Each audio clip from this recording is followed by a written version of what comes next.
Welcome to the June meeting of the Delta Independent Science Board.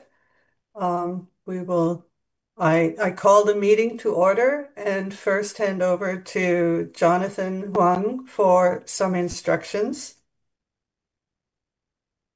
Jonathan?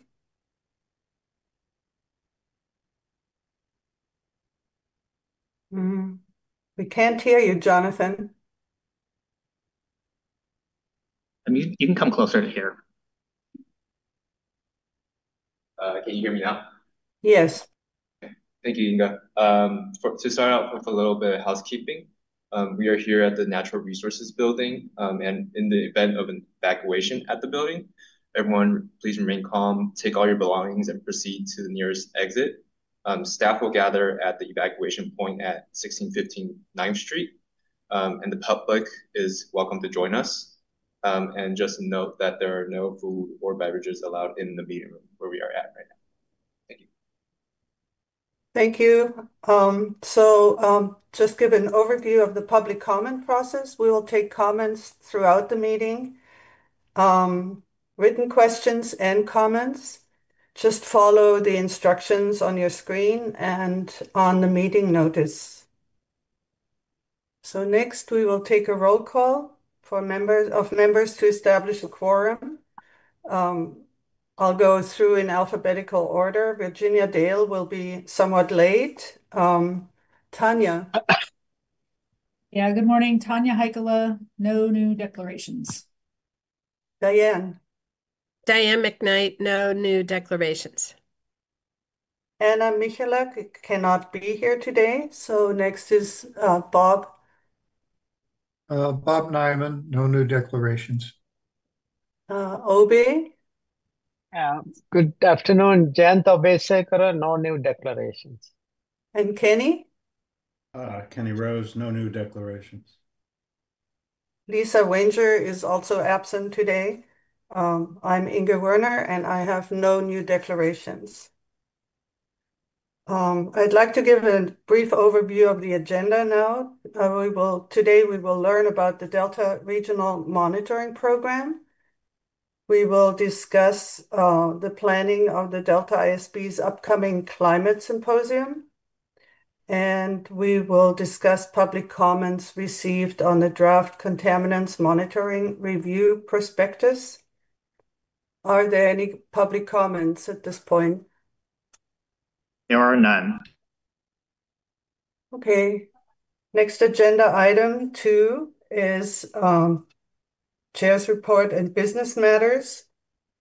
So Jonathan Huang recently presented a poster on the Food Webs review at an annual workshop of the California-Nevada chapter of the American Fisheries Society.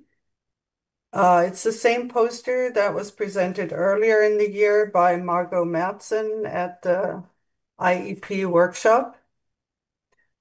I just turn it over to him for any feedback received and a brief report. Jonathan? Can you hear me better now? Not very well. A little closer to the microphone. But I was at the AFS annual workshop at the California Nevada chapter, and there were about 30 participants at the workshop. Many who I talked to at the poster session were state and academic scientists, as well as many early career and students. Generally, I had positive feedback on the review. They specifically pointed out appreciation for pointing out the need for a top-down perspective, as well as the need for a collaboratory in the Delta. That's all. Great. Thank you. Okay, so next I would like to provide some brief updates on our ongoing reviews and projects which are not part of the agenda today. So on the DMDU review, the leads have submitted a journal article on the inventory and analysis of scenario planning in the Delta region for a special issue of post-normal decision making in the San Francisco Estuary and Watershed Sciences.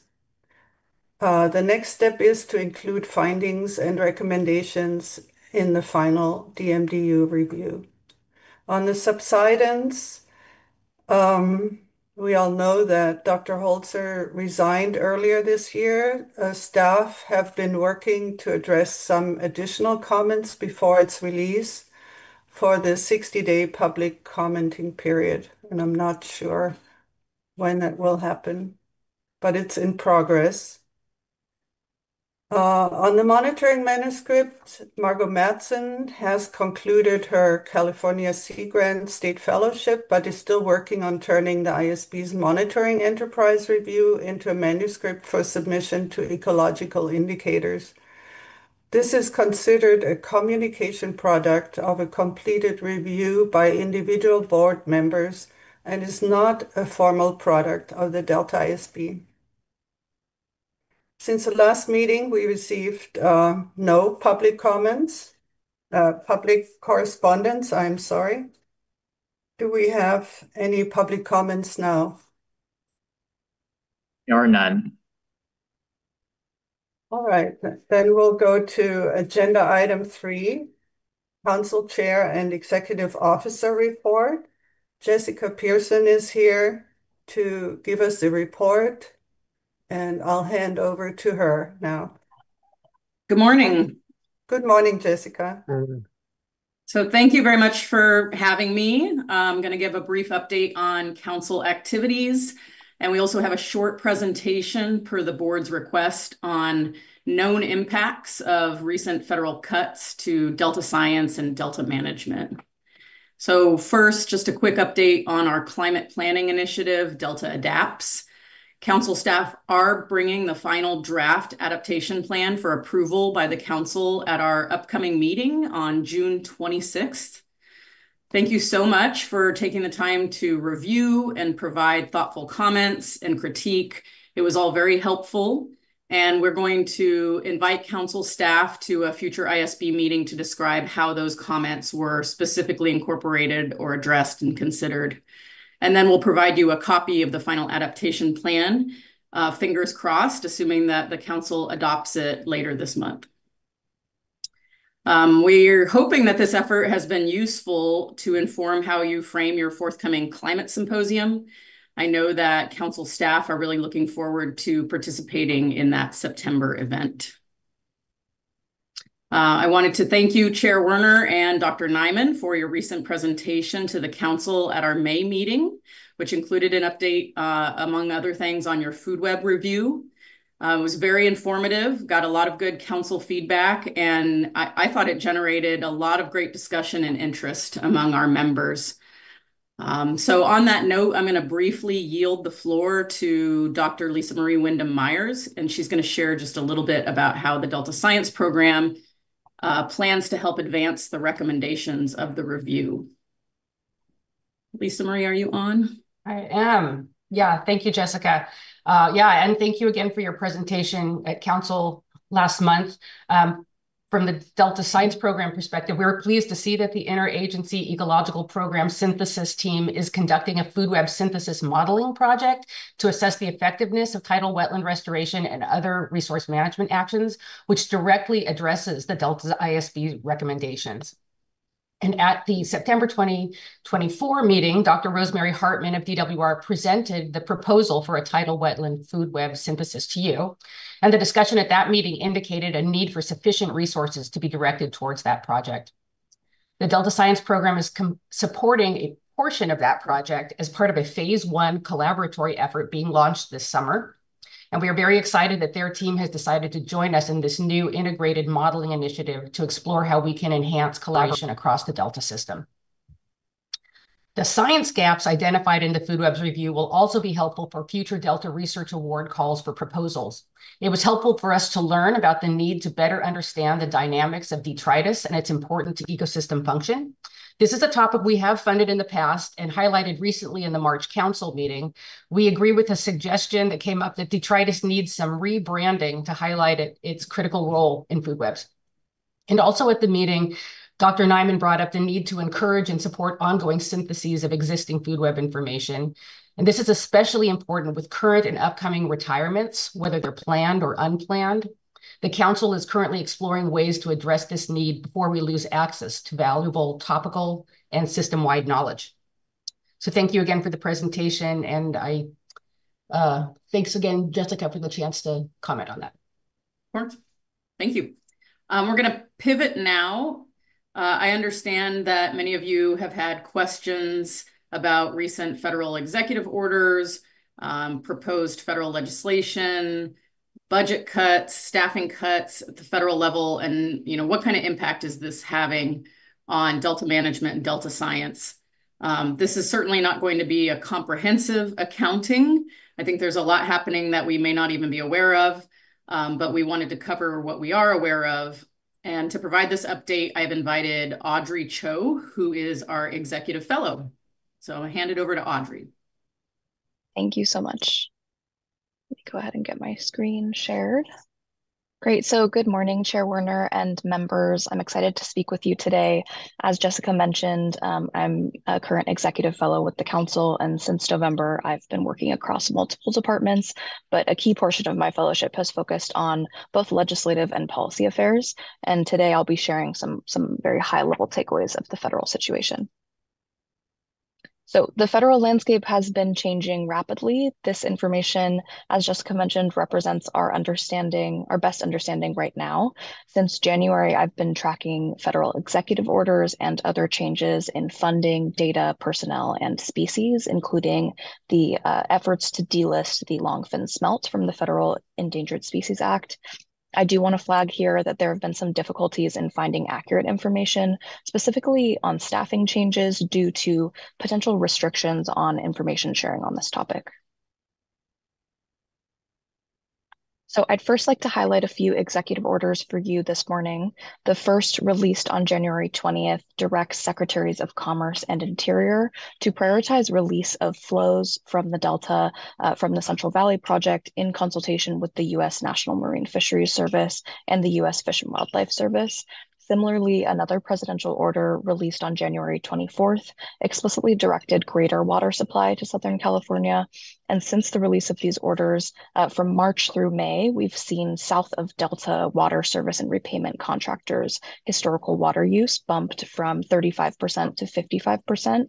And at the end of May, we saw industrial water service and repayment contractors' historical water use bumped from 75% to 80%. Lastly, on April 9th, an executive order directed many agencies to incorporate conditional sunset provisions into their regulations, upon which those agencies are to stop enforcing the regulations. The executive order called out agencies like the Environmental Protection Agency, U.S. Fish and Wildlife Service, and the Army Corps of Engineers, and specifically called out regulations like the Migratory Bird Treaty Act of 1918 and the Endangered Species Act of 1973. So specifically, those agencies are to incorporate some sort of sunset provision by the end of September 2025. And this is something that we're broadly tracking due to potential impacts on major legislation implemented by our federal partners. I'd also like to discuss the topic of federal staffing and personnel changes. On January 20th, a presidential order directed a hiring freeze and plans for reductions in force led by the Office of Personnel Management. Reductions in force here mean efforts to eliminate positions and reduce staff.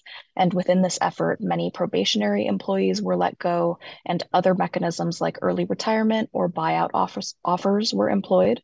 While the exact magnitude of the cuts is unknown to the public, it's our understanding that some of the Council's long-term federal contacts are no longer with federal service. Of course, also when staff are cut at the agency level, there are potential impacts to those offices' abilities to maintain surveys, research projects, and monitoring that they may have been able to do at full capacity, which is also something that we've noticed. And specifically, I'd like to also call out that the Department of Interior has restrictions on employee travel that may impact employee ability to attend and participate in Delta-related meetings or conferences. There have also been many changes to federal resources in the last few months, and this is just a look at a few of these. At the end of May, it was announced that funding would be cut for water construction projects, with a specific call out of $43 million being cut of what was originally going to go to a West Sacramento levee project. You may have also heard that funding was pulled at the end of February and then reinstated at the end of March by the Bureau of Reclamation for the UC Davis Fish Conservation and Culture Laboratory. This money funds the only refuge population of Delta smelt for research and reintroduction in Contra Costa County. And during the month-long lapse in funding, it was reported that they had to cut 11 of 17 positions within that lab. Also, within the National Weather Service, under the National Oceanic Atmospheric Administration, they've faced substantial budget cuts. Reported impacts include reduction of weather balloon launches, which are crucial to inform forecasters about weather patterns before severe weather hits, difficulties in launching and maintaining weather satellites, cancellation of public education and outreach efforts. And then also NOAA will no longer update its billion-dollar weather and climate disasters database beyond 2024. They will archive all of this data dating back to 1980. And this database pulls information across state and federal agencies and insurance companies to estimate costs and losses from climate-related disasters. On this initiative's webpage, it states that these changes are in alignment with evolving priorities, statutory mandates, and staffing changes. Lastly, the President's latest proposed budget for fiscal year 2026, released on May 30th, proposes further cuts to the Environmental Protection Agency, National Oceanic Atmospheric Administration, and U.S. Geologic Survey, including a potential 35% cut to payroll for science staff at the Environmental Protection Agency, a potential 28% cut to operations and payroll for the National Oceanic Atmospheric Administration. It zeroes out NOAA's Office of Oceanic and Atmospheric Research and Pacific Coastal Salmon Recovery Fund, and proposes to zero out the U.S. Geologic Survey's biological research arm, which is an almost $300 million program. Lastly, I've been made aware that there was an interest in an update regarding recent efforts to delist longfin smelt. Longfin smelt was switched from a threatened to an endangered species listing under the Federal Endangered Species Act in July of 2024 under the Biden administration. On January 14th of this year, U.S. Fish and Wildlife Service proposed designating over 90,000 acres of critical habitat for the San Francisco Bay Delta distinct population segment of longfin smelt. On March 21st, a Congressional Review Act joint resolution was introduced by Representative Doug LaMalfa, who is a Republican representing Richvale in California. It includes 8 co-sponsors, including Representative David Valadao, who represents Hanford in California, and Representative Kevin Kiley, who represents Rocklin in California. It has passed the House as of May 1st and has been received in the Senate as of May 5th. And if it passes the Senate, it will go on to the President's desk for signing. It's important to note here that the longfin smelt are endangered and have been listed under the California Endangered Species Act since 2009, and that the U.S. Fish and Wildlife Service has in the past found that the San Francisco Bay Delta distinct population segment of longfin smelt warrant protection, but this listing was prevented from occurring until recently under the Biden administration. And with that, thank you very much for your attention, and I'll do my best to answer any further questions that you have. Thank you very much, Audrey. Now that we're all depressed, are there any questions from the board for Audrey?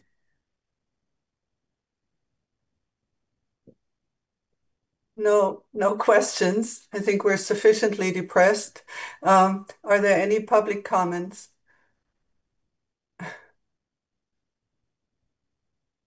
There are none. No public comments, no questions. Thank you very much, all of you, Lisa Marie, Audrey, and Jessica, for your report. We appreciate you being here. Agenda item 4 is the presentation on the Delta Regional Monitoring Program. Just to give a little bit of background for that, The Delta ISB is currently preparing for a review focused on contaminants monitoring programs in the Delta. To help inform this review, we will be having several informational presentations to learn about current contaminant monitoring in the region and the associated regulatory landscape. Welcome, Melissa Turner and Jennifer Glenn. Melissa and Jennifer are from MLJ, Environmental. They are here to provide an overview of the Delta RMP. And just to add, in our 2018 water quality review, we recommended that the Delta RMP should expand the contaminants it monitors and increase the temporal and spatial coverage of the measurements. This is always much easier said than done, but we will hear about the current program and are hoping to learn of any changes since 2018. So I'll hand over the word to you, Melissa and Jennifer, and then afterwards we can have questions and answers. Thank you. Great. Thank you, Inga. Hi, as Inga said, my name is Melissa Turner. I work with MLJ Environmental, but I've been contracted as the program manager for the Delta Regional Monitoring Program, and Jennifer Glenn, who is the program administrator. So we assist with the implementation of the program, which has been a little bit of a change since the initiation of the program. So if we go to the next slide, and I'm going to try to keep this 20 minutes. I tend to go a little long with talking, but I think the questions probably are more important at the end, so I'll try to keep this short. But for those of you who are not aware, the RMP does include a variety of entities that are contributing to both the funds to do our monitoring and administer our program, as well as contributions just of staff time and input in giving guidance, which we use the steering committee for. And the program was initiated in 2014 and had a bit of a change in 2021 where we moved into a nonprofit organization. But this is really a stakeholder-driven process to do collaborative monitoring within the Delta.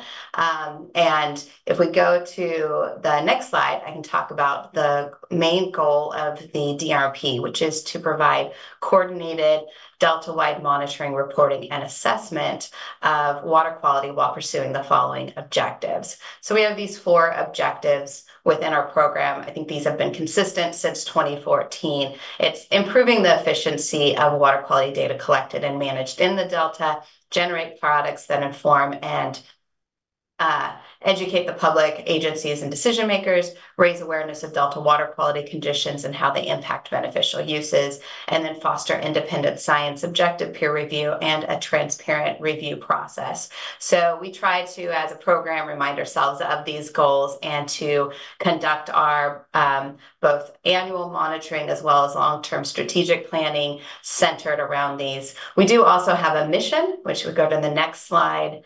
The mission of the RMP is to better inform decisions on protecting and restoring beneficial uses of water by producing objective and cost-effective scientific information critical to understanding regional water quality conditions and trends in the Delta. So, very, very simple, very easy to do, right?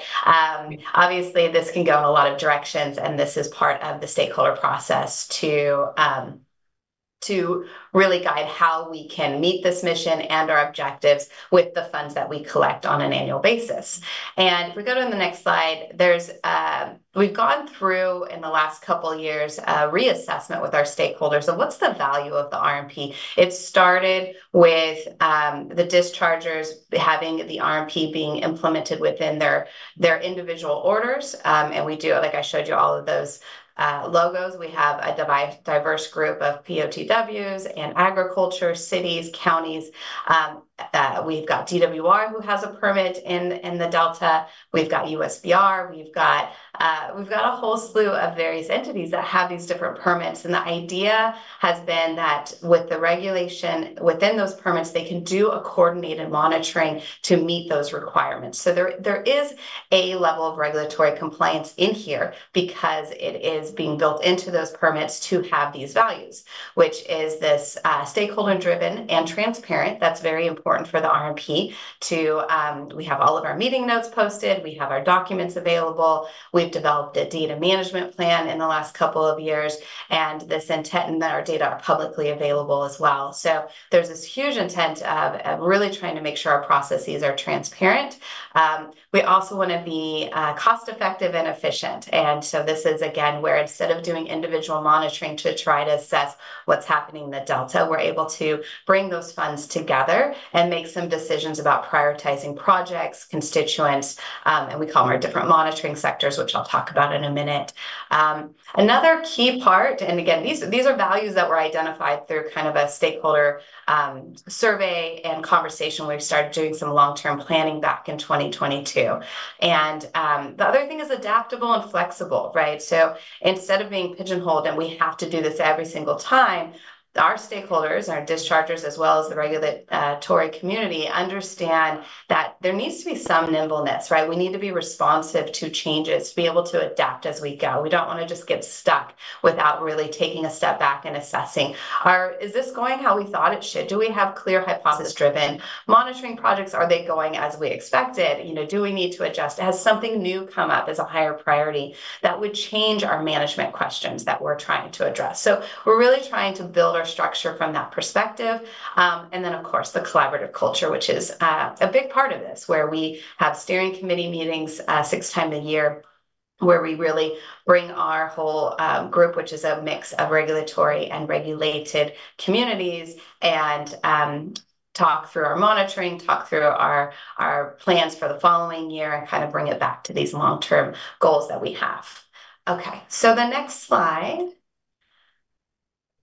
This is our organization chart. So this has changed a little. If any of you were more involved back in, potentially 2018, this had got adjusted in 2021 when a nonprofit was formed. There was we previously were managed by SFEI ASC and kind of run through the regional board, where SFEI would collect the fees and then administer the program. And it was regional board is still very closely coordinated in this, but now there's more of this. There's a nonprofit that is managing the fees that are not, I shouldn't say fees, the member dues that are coming in, the contributions that are coming into the nonprofit, and then managing the funds that way. So a little bit of a switch, but what that meant is now the board of directors is the decision-making body, and it listens to recommendations from its committees. And one of the big ones is the steering committee, and then they also have a finance committee.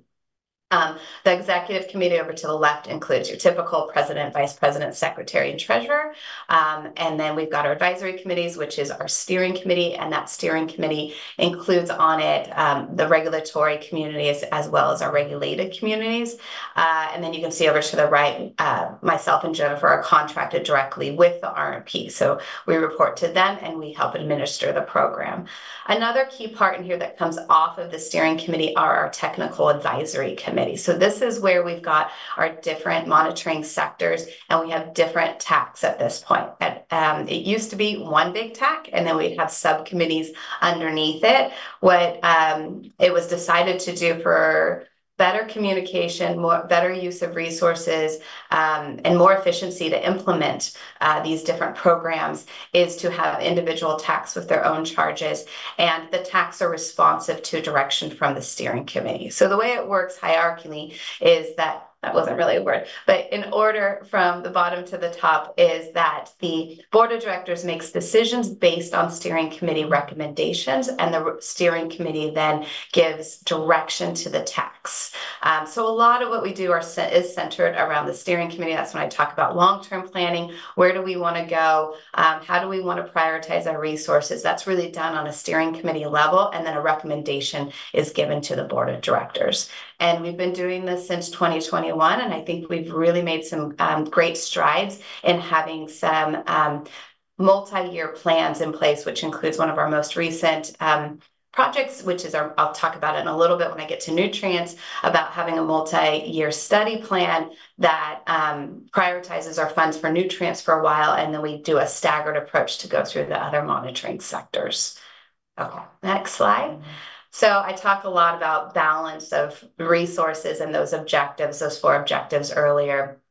And this has been a lot of our conversation of how do we want to run this RMP. It used to be we just kind of evened out our funds across the different monitoring sectors. So there would be this amount to mercury, this amount to pesticides, this amount to nutrients, and it was kind of equal. And then the technical advisory committee would say, well, what could we do for those funds? And we did it on an annual basis. We've really switched that to planning out a staggered approach to balance this money, time, and people, right? We kind of bring it in this way. We have people who are sitting on committees who review documents that need to give feedback. We don't want to underestimate the amount of contribution that is, more than just they, also put money into the overall funds to keep the monitoring moving forward. And then we want to meet these 4 objectives of producing water quality data to inform protection of beneficial uses. We want to have products, right? We want to have reports out there, not just data out there, but we want to have some interpretation of the data and reports available.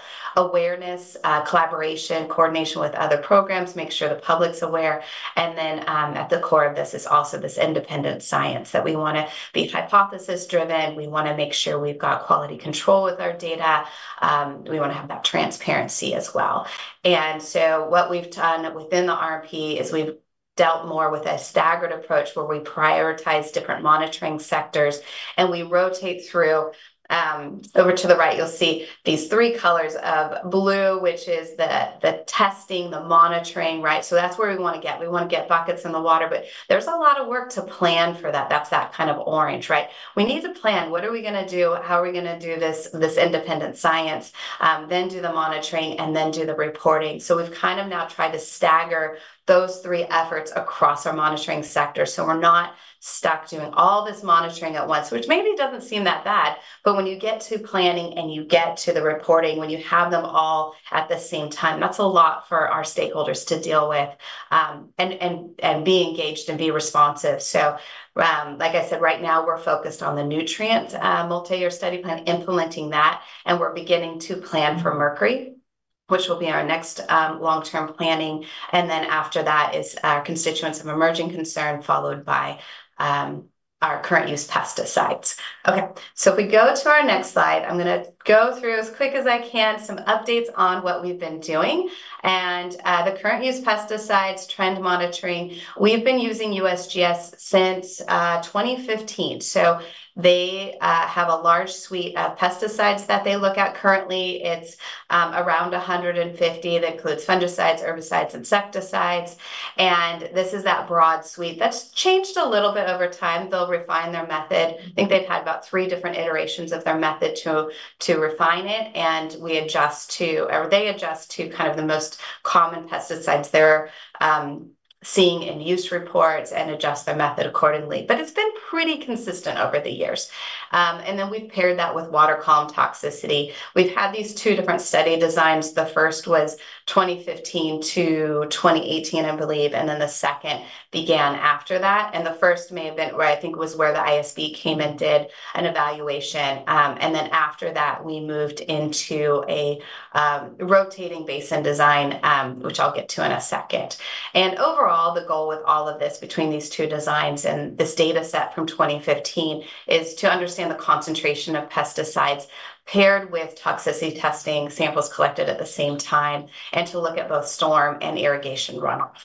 So if we go to the next slide, a little bit of detail on both of those study designs. The first one was the 2015 to 2018. So this was done on a fiscal year, July through June. We eventually moved it into a water year.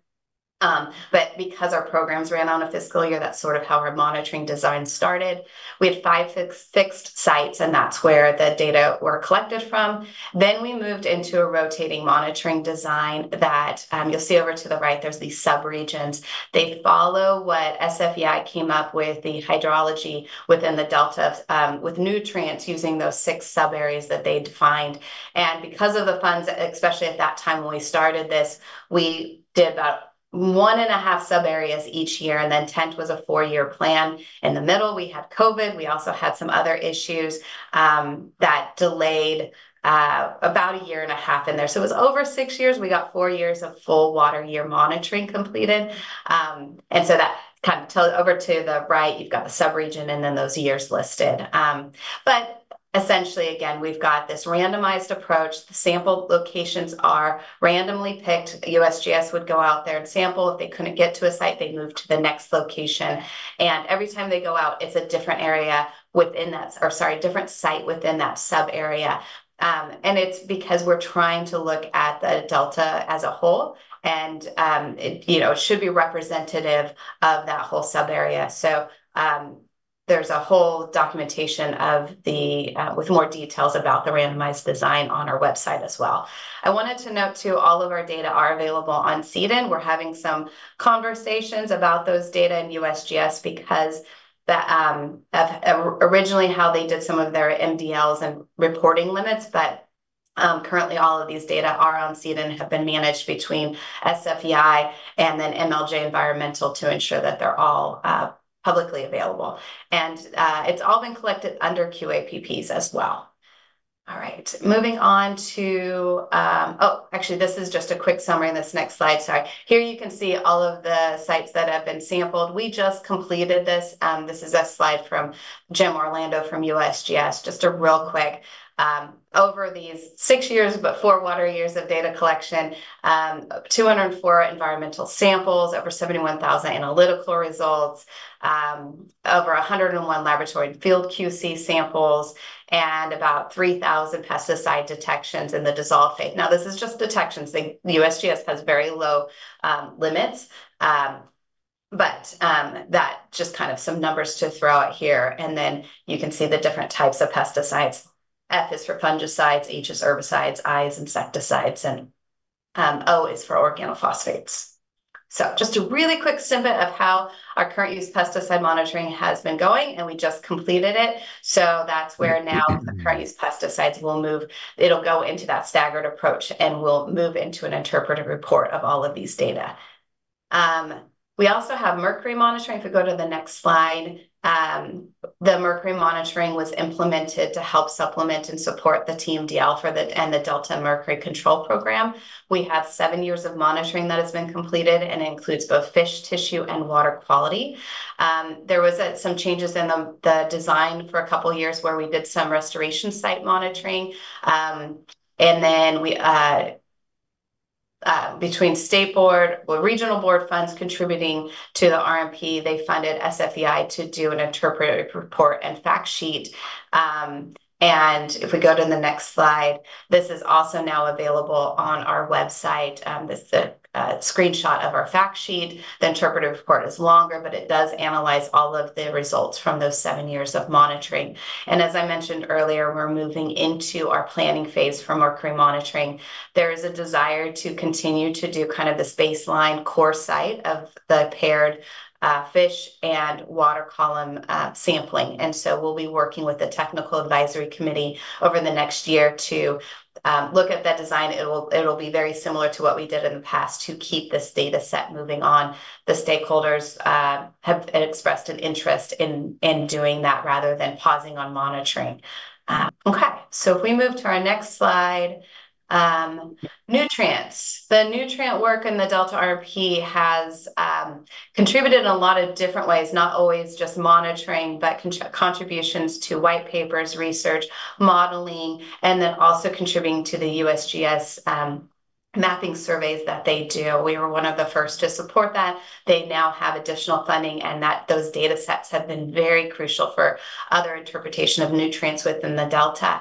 And so this is just a little bit of a timeline of the products that have come out with Delta RMP fund or support and partial funding. One of those was the Delta Nutrient Research Plan, which was done in 2018. There was an emphasis at that time to really focus on that research plan rather than just jump right into funding monitoring, really get an idea and of what the objectives are for the nutrient monitoring in the Delta and where the data gaps are.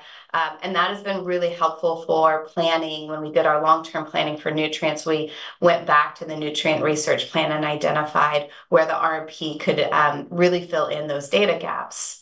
And if we go to the next slide, you'll see an image of those nutrient mapping surveys that we've helped contribute to and USGS continues to do with additional funding.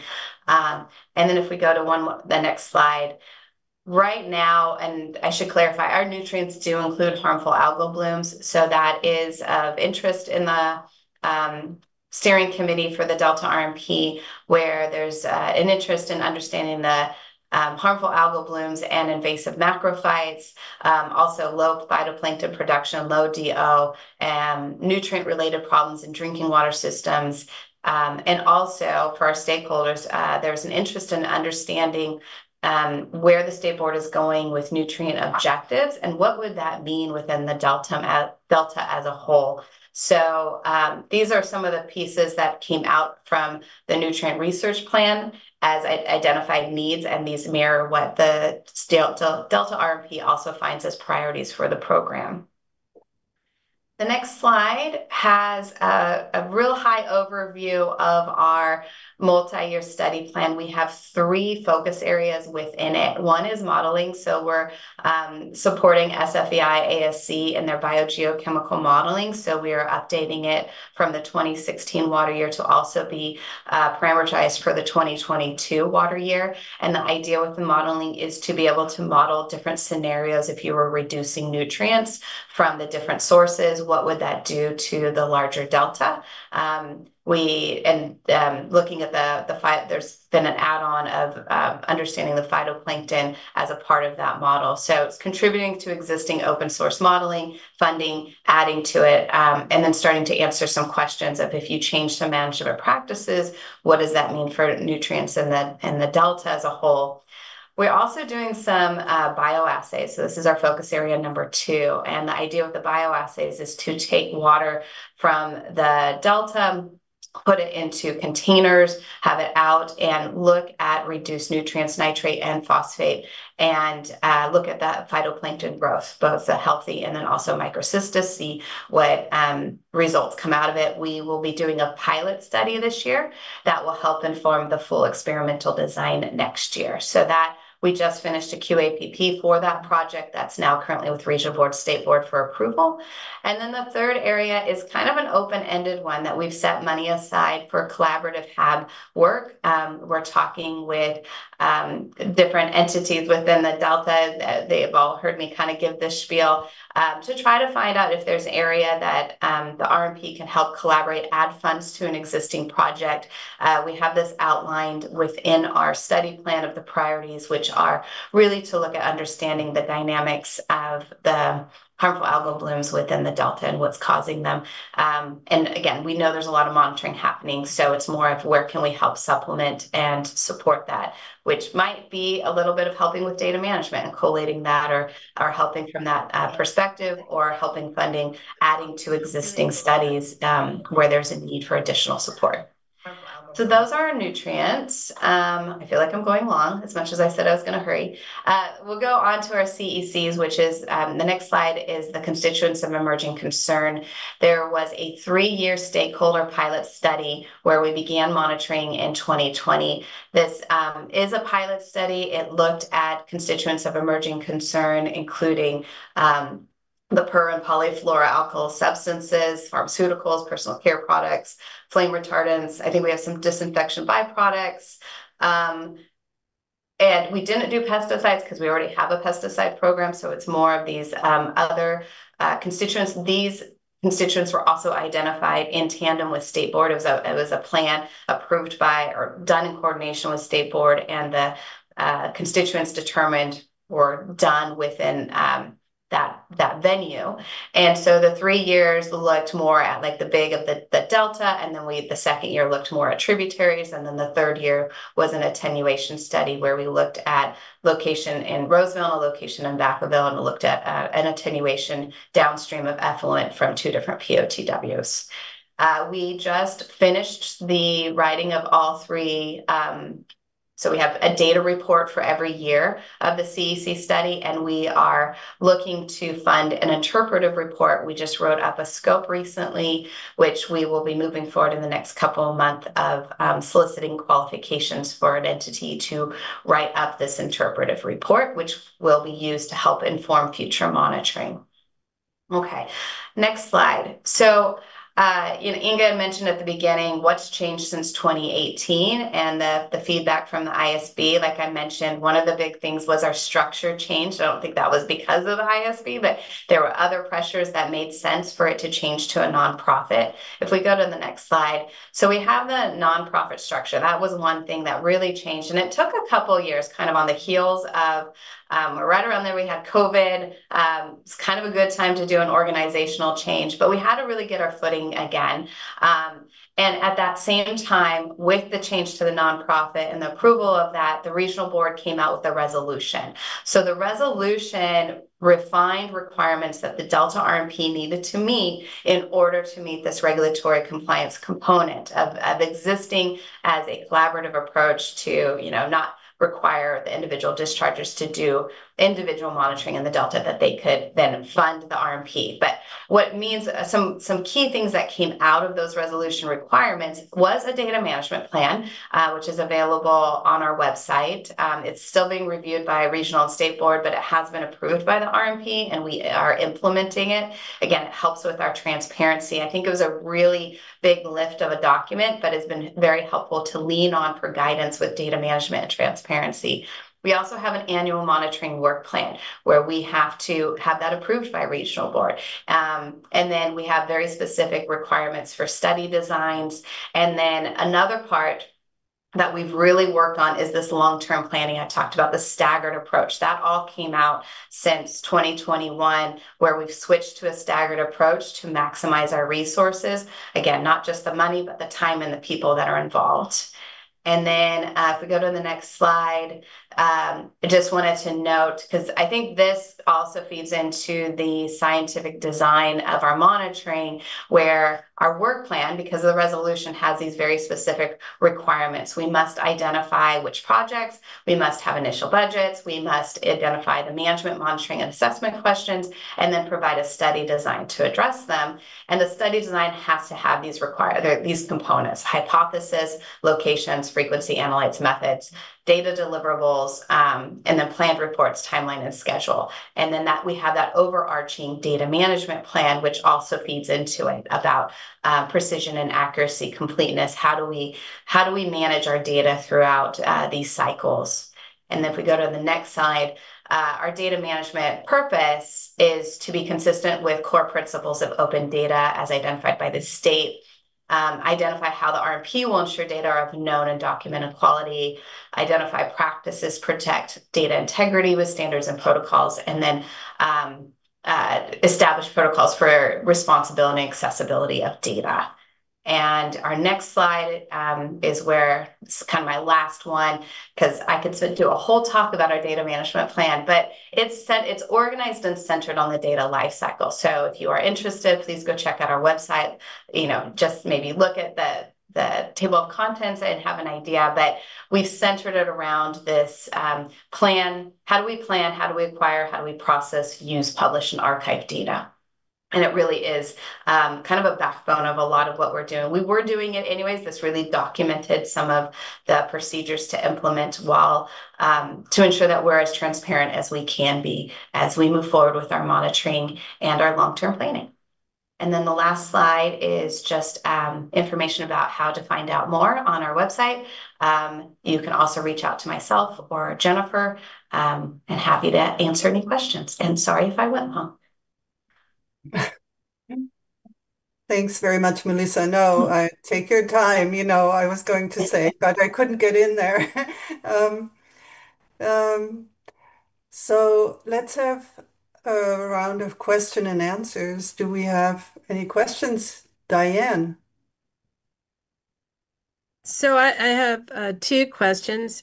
I noticed in this new structure, there's this advisory committee in between the steering committee and the finance committee. What is the advisory that then reports to the board of directors? What's the role of the advisory committee and who are they? And that might be a little bit of so it's the idea that advisory committees as a whole go report to the board of directors. So the steering committee is an advisory committee in the finance. So the only two that we currently have are the finance committee. And so it just is more of the structure of it would be the board of directors identifies those committees, gives them a charge, and then they report to the board. Yeah. Okay, well, thanks for clarifying that. And so the other question, so for example, in the case of the pesticides, fungicides, and such, where you're doing this cycle, does that mean that the pesticides aren't being monitored right now? Correct. Our last monitoring finished in September of 2024, and then we go in a pause. One of the things, and so just to intersect, and so those entities being regulated in terms of their use of these compounds are aware that there's no monitoring going on right now. For the Delta RMP. So, but there are, like, for example, the Irrigated Lands Program, those coalitions still do their individual monitoring according to their permit. And the regional board is aware, yeah. So the permitted the monitoring required for permits still goes on. Yes, exactly. And so this is more of the Delta as a whole. Okay. The idea is, we have a 3 to 5 year monitoring implementation, a study design for 3 to 5 years at a time. And then we give ourselves time to evaluate and interpret the results, plan for the next study design. So there's always this feedback loop without trying, because where we were before was on an annual basis, just consistently planning and reporting and monitoring all at the same time. Yeah. So to just see if I'm understanding this. So these monitoring that's going on now, say for pesticides, that has to continue due to the permit. When this Delta as a whole approach, looking at these compounds, rolls around again, there will be some looking back at these data that were also collected in the interim. Is that correct? I think that's fair to say, yes. And I'll focus on agriculture because that's going to be where most of the pesticides are. And obviously there's urban use, but it's really agriculture. There's 4 coalitions that are part of the Delta RMP, and they have their own monitoring programs that are done on a water year and consistent or monitoring year, and are implemented every year and reported. And those data are also available through CDN. And you're right, it would be part of our planning tool to look at existing data, where there's data gaps, and how the RMP, where's our objective moving forward. And also these data that we just collected, that's where we'll want to do an interpretive report in about a year or two, to get a better assessment, like have someone come in, look at all of these data, and give us some insights, and then help us use that for future planning. Well, again, thank you very much for explaining this and for your presentation. It's really helpful as we move forward. Thank you very much. Thank you. Thank you. Bob has a question. Bob? Well, first, thanks for the presentation. But there's one aspect of it that either I missed or wasn't clear to me, and that has to do with monitoring for chemicals, pesticides, and so forth, originating from urban use, for example, from lawns and households and so forth.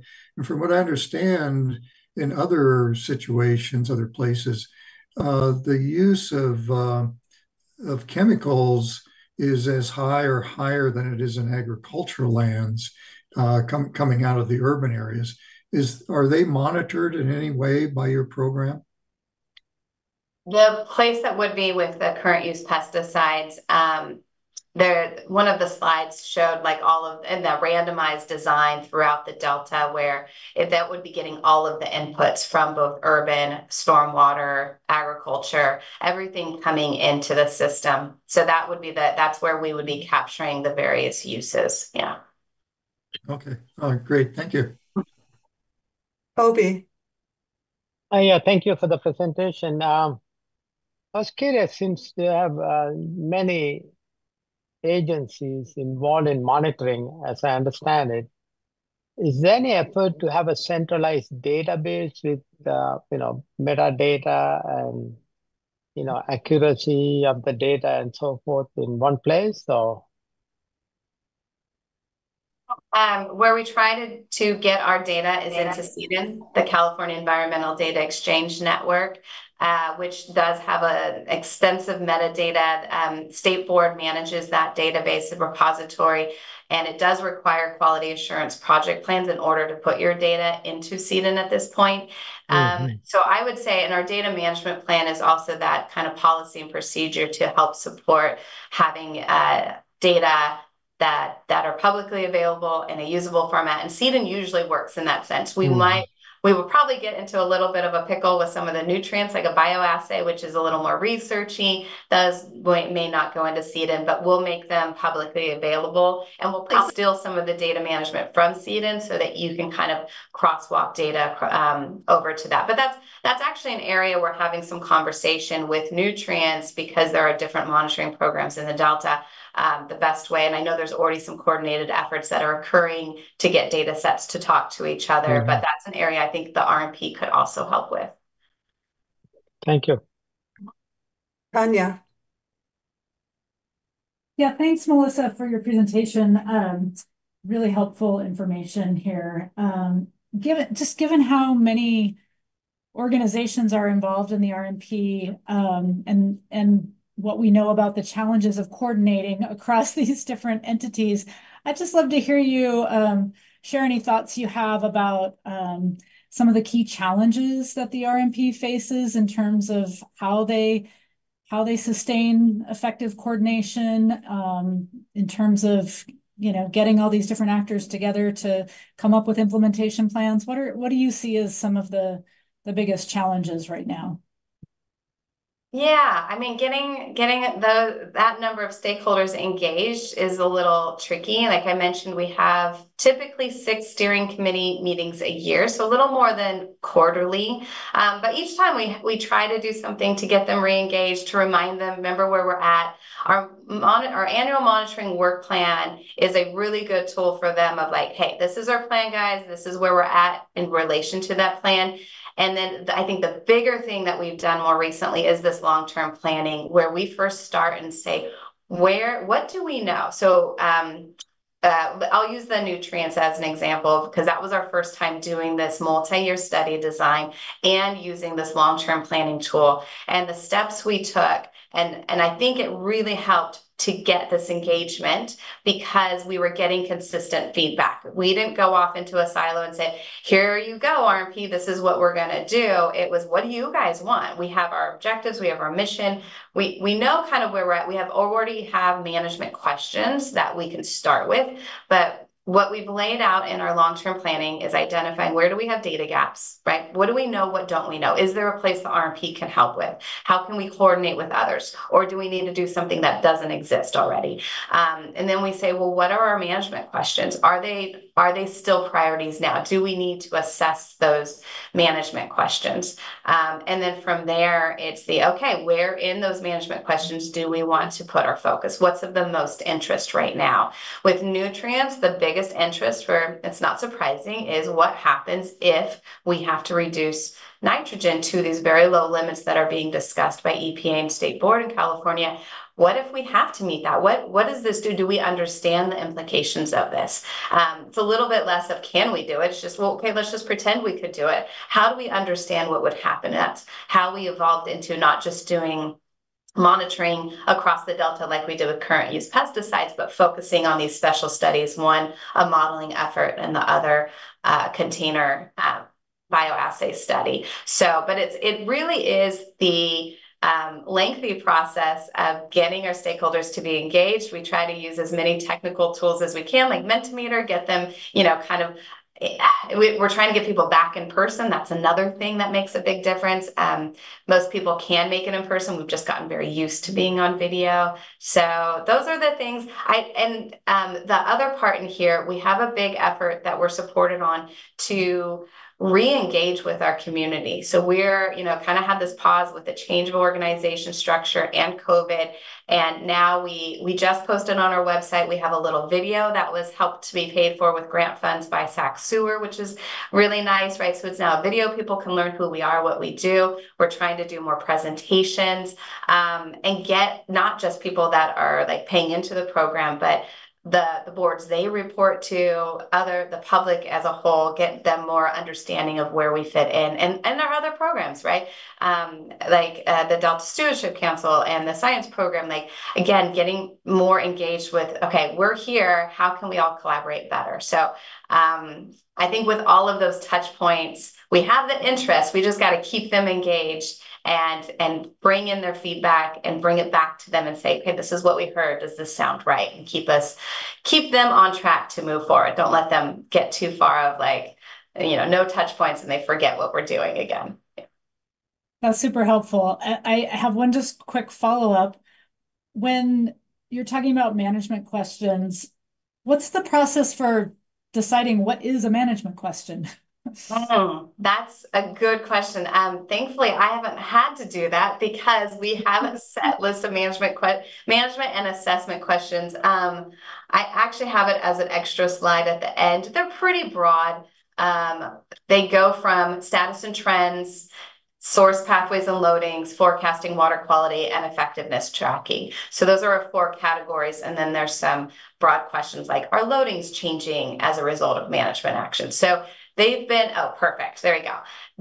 They're so broad that to date, the RMP has been happy with taking these, and then what we did with nutrients is we focused on some of the sources and pathways, and then we catered the questions to be more specific, right? Because if you went back to the technical advisory committee and said, I want to understand the magnitude of nutrients, right? The technical advisory committee is going to be like, I can't make a study designed to answer that. So this is the push with the steering committee, is to get them with feedback and engagement with their TAC. How do we get those questions, that hypothesis testing clear? And then the TAC can make a study design and bring it back to the steering committee for recommendation. Yeah. Thank you. Yeah. Okay, Diane has her hand up, and then I'm going to put my hand up. Again, thank you very much. And I certainly understand the value of hypothesis testing, but sometimes out in the real ecosystem, there's events, things happen. There's suddenly a fish kill. And that happens here in Colorado. And sometimes people want to know what happened. Why did this ecological bad outcome take place? Yeah. And what is your organization, the RMP, poised to contribute to answering that question? Because you have all the, planning and moving ahead, and that's all. I don't want to in any way undervalue that, but sometimes there's events. And so if you could comment on that, I'd appreciate it. Yeah, we haven't had an event like that, but I will think to San Francisco, their Bay RMP, when they had the algal bloom, they were able to mobilize with the RMP. They were able to make quick decisions and get a lot of votes out in collaboration with others and collect a lot of information. I think that's been very helpful for understanding that huge bloom. With our new organization structure, the idea is we could make those quick changes. When we were managed a little different, there would be so many layers in there. It would be harder to actually say, a small group of people can make a very quick decision and say, this is a priority. And there's not necessarily a formal way to do that, but I know that there's an interest, there's a concern, and they want to be able to have that flexibility to address immediate concerns like that. So I do feel like if something like that happened, if we had a huge fish kill, we would have that conversation. We can make a decision within a couple of days very quickly and implement something pretty efficiently because we have so many partners. Yeah. All right. Well, I have lots of questions, Melissa, but I think I'm going to get to talk to you more when we're actually starting our review. So they're all a bit connected. So this concerns mostly pesticides and what is called emerging compounds of emerging concern. There are many, as you are aware, I'm sure. I think I remember a number from the old days. I think there are at least 1,500 registered pesticides, active ingredients in California. So my question is, how do the 150 that are being monitored get selected? What is used to focus on those and not the others? And then it goes from there. How is their risk assessed? How are the dangers associated with them assessed? And what is the process for adapting the monitoring program based on new findings? So that's a lot. That's a lot. I'll do my best. Yeah. So for our program, we do distinguish between our pesticides and other emerging concerns. So if I just focus on pesticides,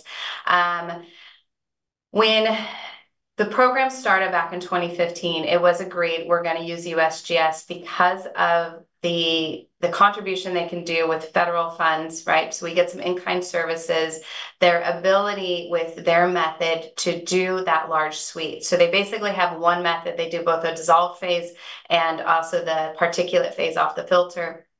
And I think they've adjusted it's now like a tandem mass spec and a GCMS. They have like two at the tail end for the detector.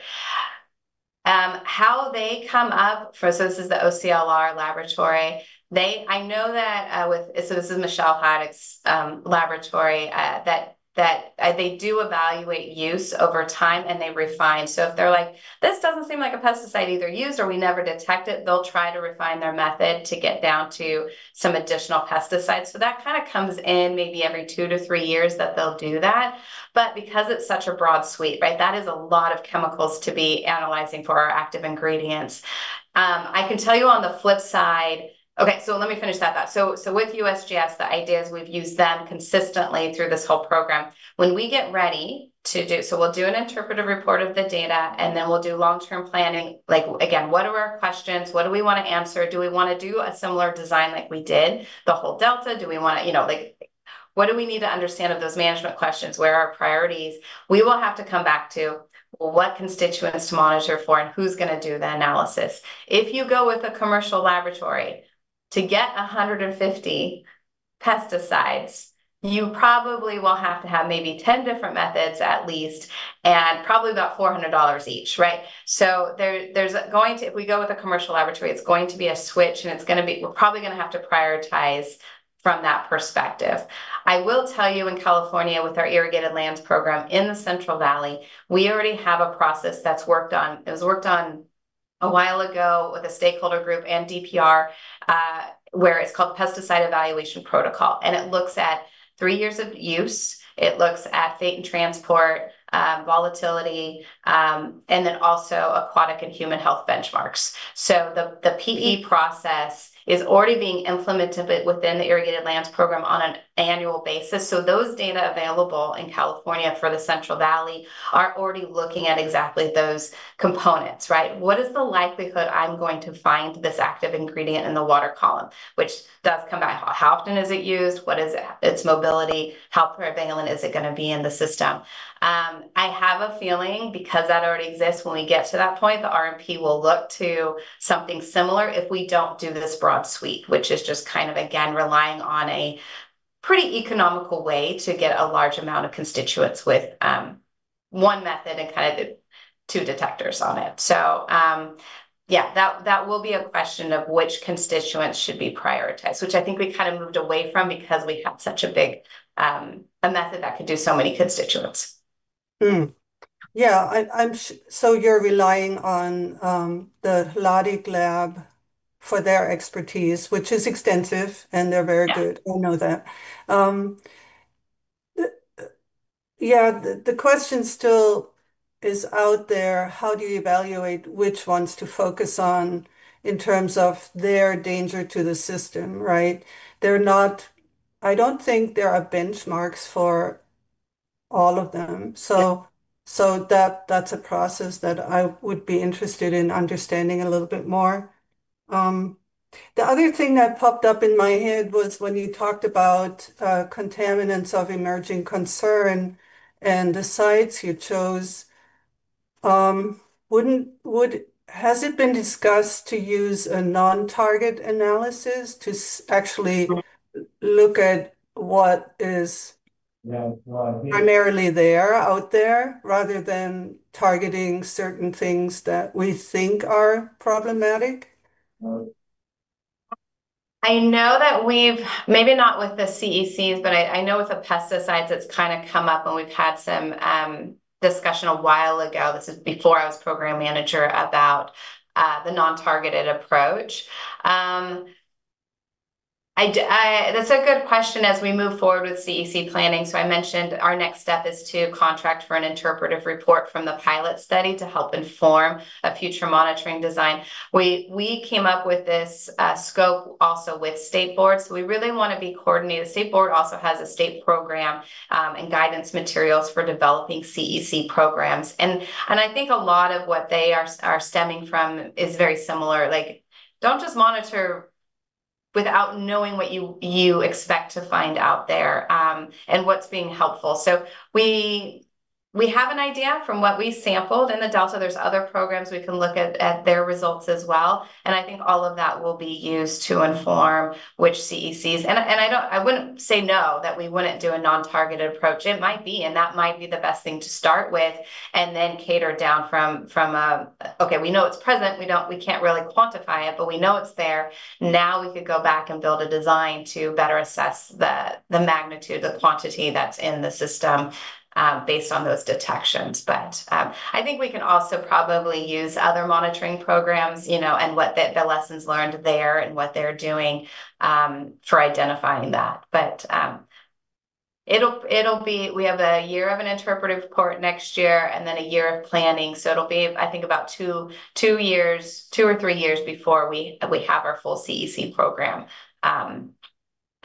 reinitiated. But I think this will be a big part of the conversation. Yes.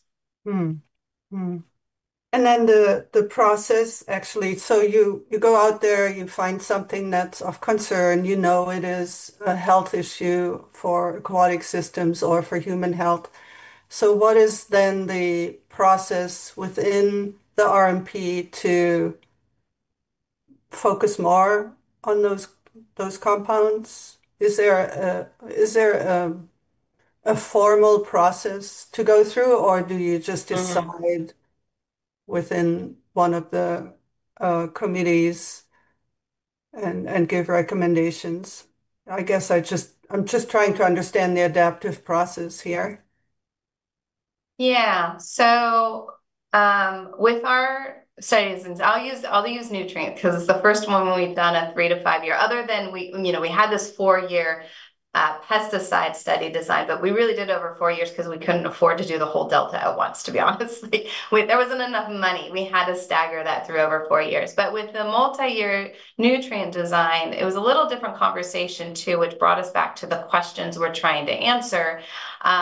And I think we would keep centering on those questions for, like, once we got those results, we would come back and say, how did this inform those questions? Did we answer those questions? This is our interpretive report process, right? So we write about the results. We go back to the assessment questions that were developed, the hypothesis testing. And I think, Inga, where you're going to is maybe how does this translate into changes of management practices, or maybe even a regulatory framework? Okay, just more. No, I more. didn't go that far. Okay. How does it affect the program, the monitoring Okay, just program? the program. Yeah, yeah. I think it's from there. That's why we want to have this kind of pause of like we want planning, we want monitoring, and then we want reporting. And then planning again is so that we have the ability to look at the results we collected. What worked, didn't work, what do we know now? And also bring it into context of what everyone else is doing and other data gaps we might need to fill. And if we continue with those priorities or not, right? So that it does definitely inform the next planning phase with the previous monitoring.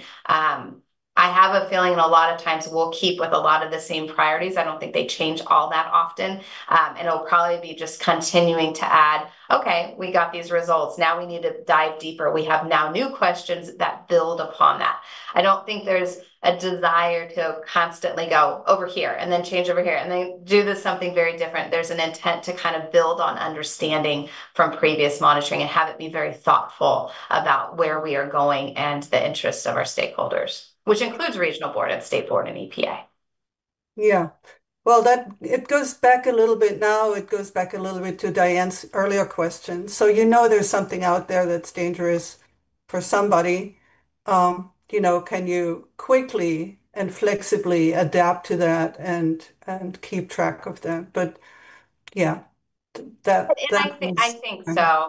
We just haven't had that. I mean, the most would be HABs, and there's already a program that is doing that. So that's where we don't need to invest our funds, but it was part of our conversation. It's just that the intent right now is to have more of a HAB coordinated effort. And then where does the RMP kind of help supplement as those efforts are moving forward? Yeah. Yeah, yeah. Okay. Well, thank you very much. You're We have welcome. another hand up now. Kenny.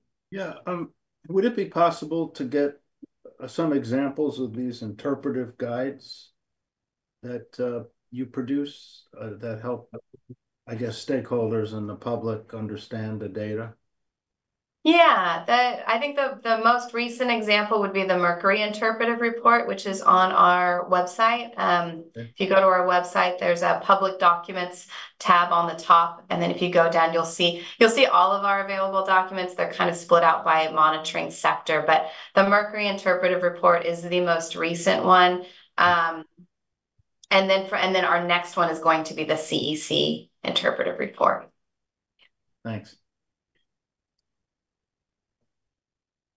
I don't see any more hands up. I think, thank you very much, Melissa. I think we'll leave it at that. I'm sure our paths will cross. I know we're very interested in kind of the assessment of contaminants in the Delta, and then wherever we can also provide information.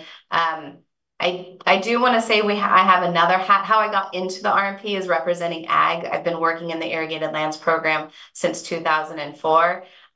So that's also another area that there's a lot of complexities of how the different coalitions do their monitoring. That might be another area that would be of information or help to you all as well to kind of understand a lot of the same questions, right? And I kind of leaned into that, what they do, because they get more specific to their coalition region versus where we're just all things Delta. So yeah, I'm hoping we'll be much more engaged as you guys go through that process and are hopefully a good resource as well.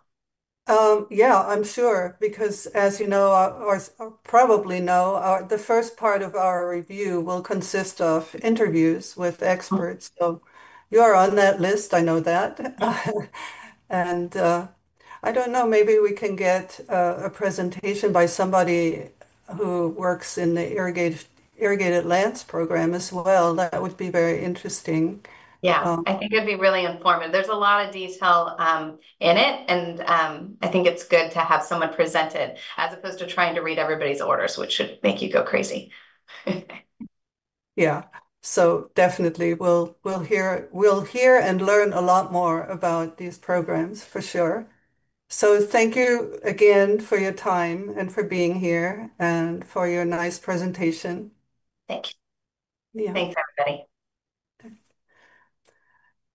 Okay, so we're going into a little break now before yes, Edmund. Are there any public comments? or questions? I'm sorry. There were none. Oh, I lucked out. Thank you. Okay, so let's have a 20-minute break. It's 10:20 now, so let's reconvene at 10:40. And then we will have a discussion on the comments we received for the contaminant monitoring prospectus review perspective. So I can't say that. So thank you. See you later. Yes. Okay. All right, welcome back to the June meeting of the Delta Independent Science Board. We just had a small break and we will continue with agenda item 5, which is a discussion of the comments received on the prospectus for the contaminant monitoring review. Just to provide some background, the Delta ISB plans to conduct a review on contaminant monitoring and risk assessment in the Delta. A draft prospectus was available for public comments through May 12th and was circulated to the mailing list of the IEP stakeholders, IEP Contaminants Project Work Team, Delta Regional Monitoring Program, Delta Stewardship Council, and Maven's Notebook. We also accepted late comments for those who requested it. We will now use this meeting to discuss public comments received and proposed revisions to the prospectus. Based on the discussion, we may take action on next steps for the review. Before I give the overview of the public comments, I want to welcome Virginia Dale, who has joined us in the meantime. Do you have any new declarations, Virginia? No, I have no new declarations. Thank you. All right, thanks for joining us. So as of May 15th, we had received the following public comments. One from Sacramento Area Sewer District, State Water Contractors and San Luis Delta Mendota Authority, the Central Valley Clean Water Association, the Sacramento Stormwater Quality Partnership, the Delta Regional Monitoring Program, Martina Koller of the Delta Stewardship Council, and the Delta lead scientist, Lisa Marie Wyndham Myers. Since then, we received 2 more from the IEP Contaminants Project Work Team and the Central Valley Regional Water Quality Control Board. So I will now give a brief overview of the comments, which can only be a summary, of course, because I think we got like 60 or 70 pages of comments. So we very much appreciate the effort and time spent on providing these thoughtful and helpful comments. Special thanks go to the Contaminants Project Work Team, a group consisting of representatives from academia, regulatory agencies, wastewater treatment facilities, and other experts in the field. They met to address questions raised in the prospectus and brainstormed for 2 hours. Comments were then summarized for us by the chairs. We received several recommendations for experts to be included in the interviews, which is part 1 of the review. We have added these names to our list, unless they were already there, which happened in quite a few cases. We will make sure that we get input from all sides, including regulators, academics, and monitoring experts, and experts on wastewater treatment and stormwater. That's our intention. Based on the comments, we reconsidered our original plan to include a seminar series in the review. The current idea is that we will organize a workshop about halfway through the review, which would include presentations and provide an opportunity for additional input from a variety of experts. So that's how far we got with that. It was suggested by one or two of the commenters. An important aspect mentioned repeatedly in the comments was how important it is to understand the regulatory drivers of monitoring programs and to identify management questions. We agree, and this will be an early focus of the review. There was strong support for considering how monitoring data can be linked to biological outcomes and management decision-making frameworks, and it was noted that identifying areas of uncertainty or information needs could help to inform future monitoring efforts. Expanding effect-based approaches, i.e. toxicity testing, could be key. However, potential methods should be practicable, economical, and ideally standardized, which we are aware of the constraints surrounding these effect-based tools, and we do intend to focus on methods that are well established and preferably standardized. Some commenters provided a range of thoughtful suggestions regarding how monitoring efforts could be prioritized, refined, and expanded to better support ecological understanding and management decisions. One commenter recommended to explore opportunities to design monitoring efforts that can serve multiple goals simultaneously, such as informing both human and ecosystem health considerations. We have excluded human health considerations in the current review. It is beyond the scope of this review, but it could be the focus of a future DISB review. We agreed on that. Several letters listed challenges for contaminants monitoring programs. We are aware of those, and to show this, we intend to include another paragraph in the prospectus and list them unless they are already mentioned. Also, identifying further challenges and barriers will be part of the review. We will also clarify that the review will focus on, I'm sorry, I lost my train of thought. We will also clarify what the review will focus on, where we detected some misunderstandings. For example, we will not be singling out wastewater treatment plant effluents as the only contaminant source. I think this is quite clear, but apparently it wasn't clear enough in the prospectus. In addition, there were suggestions to evaluate management actions and mitigation measures. This is beyond the scope of the current review. However, identifying management questions as mentioned above and the regulatory drivers behind the monitoring will be part of this review. Another comment suggested including recommendations for how monitoring can be effectively conveyed to the legislature to drive the implementation of source control measures. This is also outside the scope of this review. Comments by the Central Valley Regional Water Quality Control Board highlight the importance of providing as much specificity in the rationale and recommendations for future monitoring as possible. And they list several examples of content that would be helpful for utilizing the results of the review. This is, I believe, the kind of information that we need to really evaluate existing programs.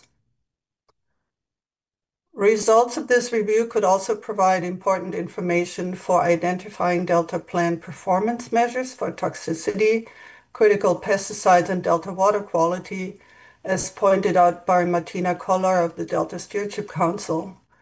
And our Delta lead scientist, Dr. Wyndham Meyer, brought to our attention that contaminants of emerging concern are a priority of the State Water Quality Control Board. So we will definitely seek input and contact them as well. So that's a brief summary of the comments and what we intend to do with them. Thanks again to all the commenters for taking the time to help improve the prospectus. I am sure we will meet many of them in the course of the review.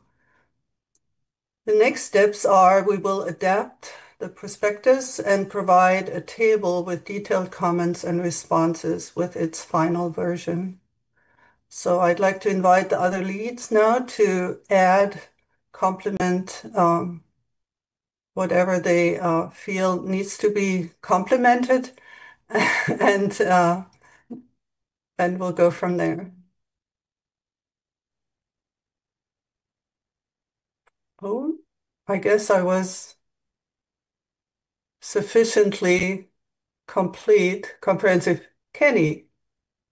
Yeah, I think also that it's important to really emphasize that it's a forward-looking review on how to improve things rather than how to criticize past efforts. That is, look at the past, but use it to inform going forward. I agree. And we noted in our past meeting that there was quite a bit of a feeling of an underlying feeling of panic that we sensed in the community. So yeah, I try to calm that feeling, but we can also adapt the perspectives to not convey the feeling that this is something that will just criticize, but rather try to be helpful. Yes. Thank you. Any questions from, oh, Bob, go ahead. I just wondered if you had an idea of when the workshop would take place. What would be the schedule? And any thoughts on that? Well, what we discussed was to have it somewhere in between, right? To basically have an evaluation period of the existing programs, then have a workshop to provide and gather input on what could be possible in the future. Does that sound right? Well, that really wasn't my question, Inga. Are you thinking about it for this coming winter, like December or January, or would it be in the spring? How, if you looked at just an approximate schedule, any thoughts on what that schedule would be for? I'm sure Edmund is really relieved to get that question, to hear that question. I think it would be next year. I think this winter would be too tight in terms of timing. The interviewing process will take time, and the reviewing process will take quite a bit of time. So actually, I'm thinking more like second part of next year, earliest. Okay, that helps. Thank you. Yeah. Obi. Yeah, I scanned through the comments and I was curious. It came out that there was not sufficient linkage to management questions, and I think you addressed them already. I was curious if we are satisfied addressing that point from a couple of comment letters. Yes, I was surprised myself to see how that is obviously a need. I mean, we heard from Melissa earlier, and that's definitely something that they have included in their program to ask the questions and try to answer those questions, which seems a no-brainer. But um, it was for a lot of the participants in the workshop, or not workshop, but in this 2-hour meeting of the Contaminants Project work team, people said, oh yeah, we need to which questions are you trying to answer? So it is definitely a need that we have to address pretty quickly in the review, quite early in the review.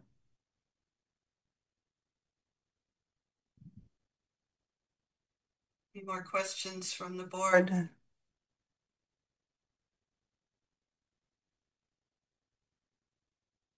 No. Diane. So this is more of a comment.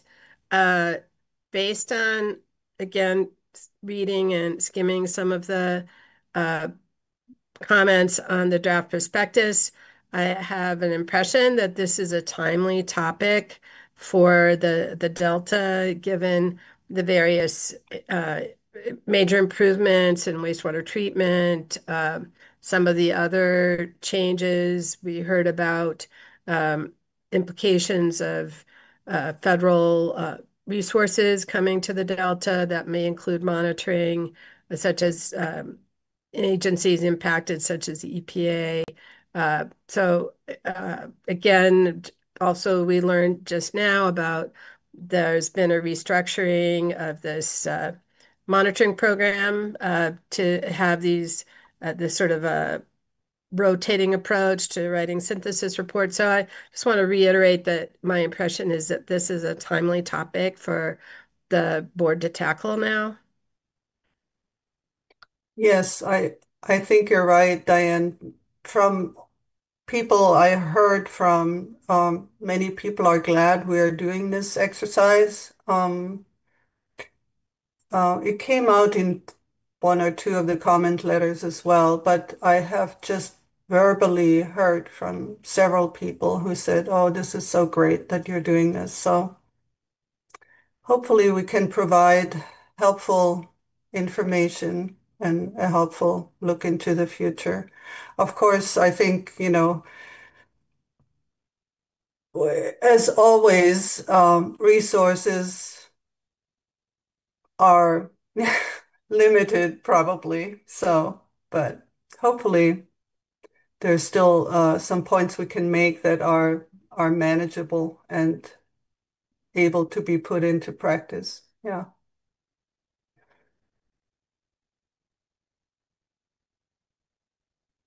I don't see any more raised hands. Do we have any public comments, Edmund? There are none. Any, is that a raised hand? No, it wasn't. Okay. The next steps would be to have a vote of, here to make a motion to move forward with revising the prospectus with the suggested edits from today. So we need a motion from somebody.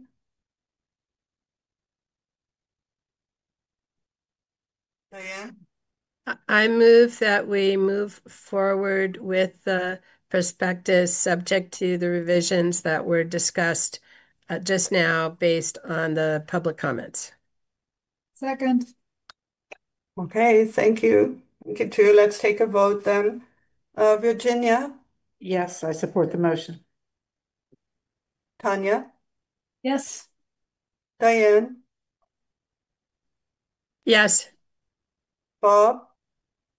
Yes. Obi? Yes. Kenny? Yes. And I say yes as well. So the motion passes. Thank you all.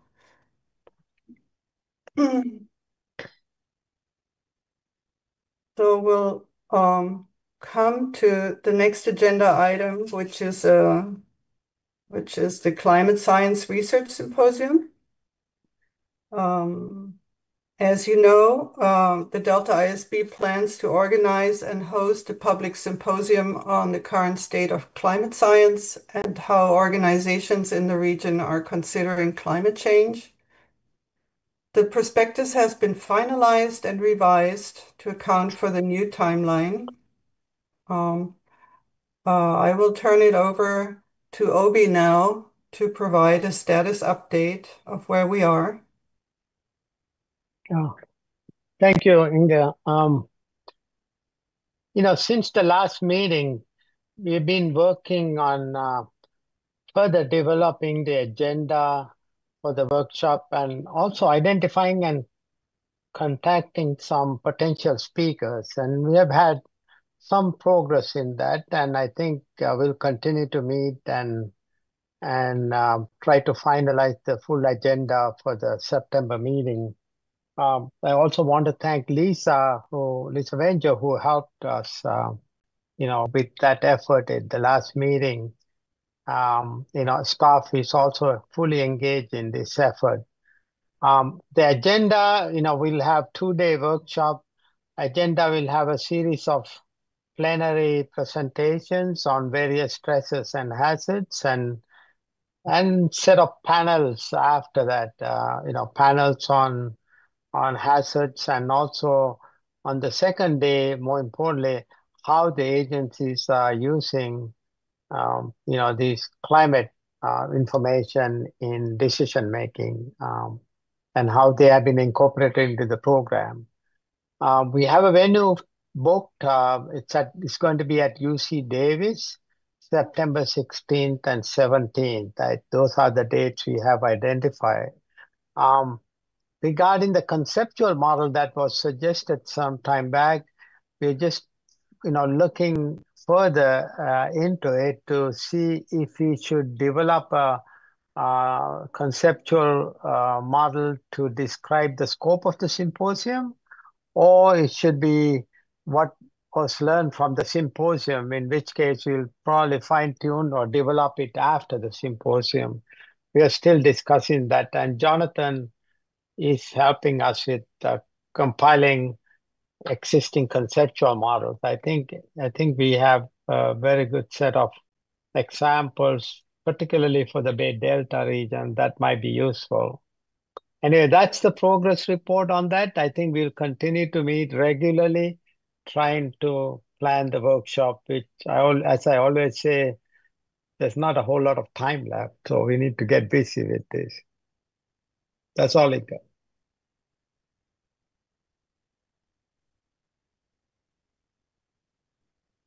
That sounds good. Are there any questions for Obi?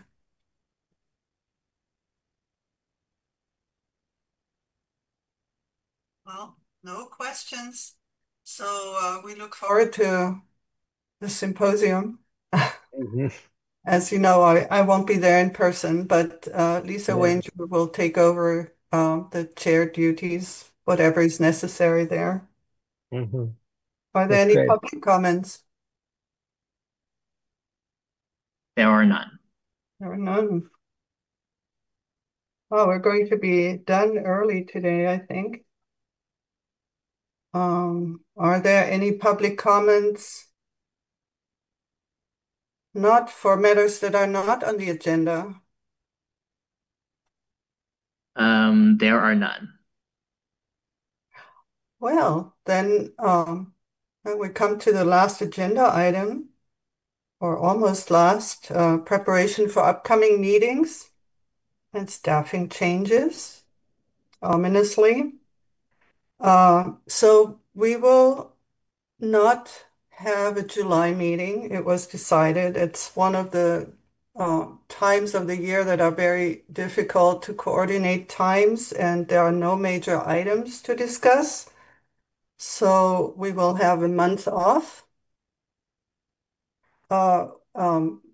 Many of us will move forward with their individual duties regarding the contaminants monitoring review and the planning for the climate science symposium, of course. In August, we will get a status update on current reviews. September meeting will be actually the climate science symposium. And then I have a staffing change item here. This is the last meeting of Dr. Lauren Hastings. the ISB program manager who is retiring at the end of the month. Hello, Lauren. There you are. Lauren, I cannot overstate how much we will miss your experience, institutional knowledge, and friendly personality. You kept us on track many times, nipping missteps in the bud with a smile, and helped us navigate the complexities of Delta science and governance. A very big thank you and the very best wishes for a happy retirement from me. So I'm sure other members want to chime in now. Any hands? Tanya. Yeah, well, Inga, you said it very well. All the things that Lauren is so wonderful at doing, and I'll reiterate that your experience, Lauren, has been truly invaluable for us on the ISB, and just your experience in all aspects of the Delta. It's understanding the Delta Science Program. It's understanding all the actors in the Delta, who we need to reach out to when we start a review, what types of hiccups we might face if we go down one path versus another. You're always like 2 steps ahead of us, and I don't know who's gonna serve that role, but you're hard to replace. And then I guess I'll say the one thing that I'm probably most proud of you, Lauren, is how you've become a de facto social scientist in this process of serving the Independent Science Board. So thank you for all your listening as well. Oh, Diane. Well, I'd like to echo what Inga and Tanya have just said. We greatly appreciate your service, and especially I joined the board during the pandemic era, and so your knowledge of where everything is in a spatial context has really been helpful. And I think the receptiveness of the broad community really is a great reflection on your success in your role. That we're building on a value that has been ascribed to the role of the board, and that was very apparent during an earlier phase. But again, I think that's a credit to you. So I want to thank you for that. Obi. Yeah, thank you. I probably am repeating what others have said. You know, Lauren has she's like an encyclopedia about Bay Delta. She knows everything, and most importantly, she has a long history of how things have evolved, not on the research side or management side. So it was very helpful to have her in our meetings to get that, input, during our deliberations. So that was very helpful. And also she has, provided good wisdom to us in our discussion as well. And I think that was also very helpful. But, I want to thank her for all the help she has given me, at least during my relatively short time. Bob. Lauren, well, first of all, thank you. And the others have said it, expressed the sentiments much better than I ever could possibly do on a Zoom meeting. So I'm going to rely on a lot of their words.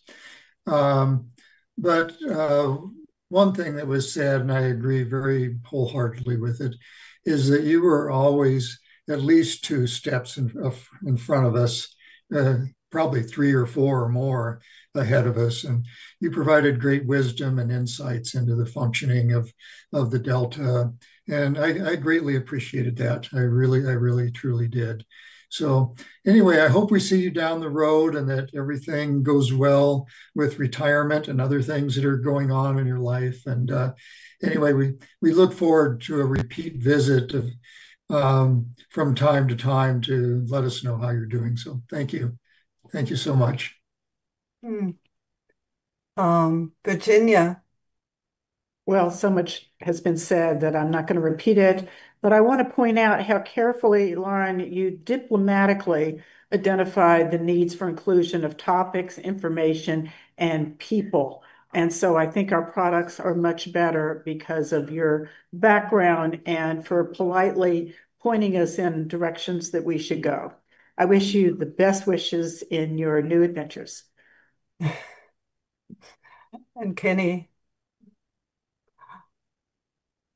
So, Lauren, I was trying to remember if it's been 20 or 25 years. It's somewhere on that order, and we're still always, 25. thanks. It's been a pleasure interacting and working with you over, I guess, 2.5 decades, including the first ISB that was formed. And I just wish you serenity and happiness when you retire, and I hope you do come visit us. It's been fun. All right, that's all of us here today. Lauren, do you want to say something? Sure. Well, yeah, first, I thank you, all of you, for your extremely kind thoughts, and I really appreciate it. And I mean, really, I enjoy this so much that you may already know that. I mean, I've been telling people at work, this is fun for me. This isn't work. And I would do it for free because it's just, I love doing it. I've been doing it, as Kenny alluded to, for 25 years with the state of California. I joined during the CalFed era, and I had the pleasure of working with the CalFed Ecosystem Restoration Program Science Board and the CalFed Independent Science Board, and then starting in 2010 with the Delta Independent Science Board. And I've had little, changes of focus here and there, but it's so nice to have come back at the end and playing a key role in supporting all of you with the Delta Independent Science Board. And it's just been a pleasure and an honor working with all of you. I love it and would love to continue to do it, but I have other obligations now, but I do intend to come back and bug you all. We'll see when, but yeah, I do intend to still be in touch and wish you the best of luck with everything. And you're in good hands, as you know, with the staff that are still here. Edmund Yu is absolutely fabulous, as are the other staff at the Delta Science program. So I know you're in good hands. I know everyone's going to do well. And again, just to appreciate all the fine comments. Oh, I did want to respond to Tanya. Some of you may have heard me say, I didn't actually realize it. I'm actually have a PhD in soil science, soil chemistry. But along the way, what I've come to realize is the thing that I have enjoyed the most about my job is actually called social science. And I especially love governance, which is what Tanya focuses on, but how things work. So you have seen that emphasis in what I advise you all on is just my observations over the years of how things work and the connections and the people. And I think that's been helpful, I hope, to all of you. So I'll continue to probably monitor what's going on in the Delta and continue on that path. But anyway, thank you very much. And I guess that's it. I guess that's it. I know we're in good hands, Lauren, but we will still miss you and hope to catch glimpses of you when you bug us. That's all right. Okay. Well, thank you. Online it doesn't work so well. So we'll move on, and we hope you will enjoy your time, your retired time. It's fun. I can attest to that. I intend to. I intend to do fun things. I'm eager to do that. Yeah, yeah, that's great. All right. And this is something probably that I will be dreaming about in the future when I don't do this job anymore. Are there public comments? Go, Kenny, you wanted to say something else. Well, it could be, I wanted to ask about the logistics of the September 16th, 17th Climate Research Symposium with the quarterly meeting. Are we going to meet? Is that our quarterly meeting or are we meeting a day before? And That's the my reason why I ask understanding. is I have a trip coming up right after. Oh, okay. So before I commit to too many things, Yeah. maybe that's a question for Edmund. My understanding is that it's just a two days of climate science. Edmund? Okay. Is that right? Yeah, that's correct. It will just be a 2-day science symposium. There will be no associated meeting with the symposium. Okay, thanks. All right. So are there any public comments? There are none. Bob has a comment too, looks like. Bob. Just quickly, I do have a question. Audrey Cho's presentation earlier today was kind of shocking to me. I didn't know how to ask a good question about it. And changes are taking place so rapidly and they're so profound. You know, the implications for the Delta, as we all know, could be very severe down the road. I guess I'd just like to throw out a suggestion that, you know, we ask her, you know, to come back from time to time and give us updates on what's going on, because the landscape is changing so rapidly. I think having somebody give us updates on a regular basis could be very helpful to us longer term. So I just throw that out for consideration. And I wish I would have had my wits about me when she finished speaking so that I could ask some good questions, but it was rather shocking to say the least. It was rather shocking, and she was very complete. Diane. I echo what Bob just said. Again, I was thinking about this during the break. For example, what are the risks associated with defunding this upgrade to the levees? I didn't, would be helpful to know exactly where this is and what's the vulnerability associated with the instability that we've discussed in the context of the subsidence review. It could be really profound in terms of a project like that getting halted. So maybe if she were to come back to have a even more time, like a map, where are these levees that aren't going to be upgraded? Well, West Sacramento is a residential area, you know.